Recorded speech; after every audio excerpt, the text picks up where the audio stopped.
Nina Rose nga yakamala confirminga nti kituufu ngenda kubeera nga neesimbawo nga woman MP side zeeyo Esembabule. Olunaku olwaleero yabadde asazeewo okuyita abantu b'Esembabule mu maka ga kitaawe awo Esembabule ababuuzeeko nga waliwo n'ebigambo byagala okubeera nga abategeeza okwongera okonfaminga nti ddala kituufu agenda kujja nga woman MP Esembabule ate nga gira ku tiketi ya National Unity Platform. Bamukkiriza wadde okwata Kazindaalo. Yakazindaalo anange waliwo ebintu ebimu byogamba olemwa bulemwa. Nina Rose fenna gwe tumanyi obulungi amanya g'amatuufu nga Ekankunda Nina abasirikale tebamukkiriza wadde okwaniriza abagenyi abawerako 10 kugambye nti babadde bazitaddeyo n'obutebe nga babutaddeyo. Ani Nina Rose agenda kukola ki kubuuza ku bantu ababuuliza wa Esembabule sijagala okwesimba nti ye kati omusango gwonna gwakoze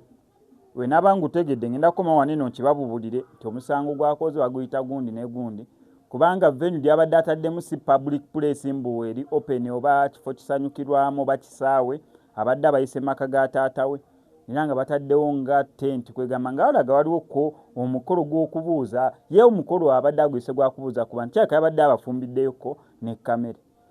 naye gensembye okuwulira nga bali mu muwerekera bamufulumye Esembabule bamukomyewo e Kampala bamugambye Esembabule vaayo komawo e Kampala genda nina totumalaako mirembe nina tukoze eki nina genda what have I done nina ddayo e Kampala what have I done ingira emmotoka nina what have I done wano waka wa taata wange nina ddayo e Kampala. Kwegamba waliwo n'omuntu oluusi gwe batuma n'omubuuzo waaye kati gwe ngamba nzireyo e Kampala wano wa taata wange wano we banzaala oli ng'awoza kimuddayo e Kampala. Lwaki abantu bagamba tojja kubawo wano lukuŋŋaana Katonda wange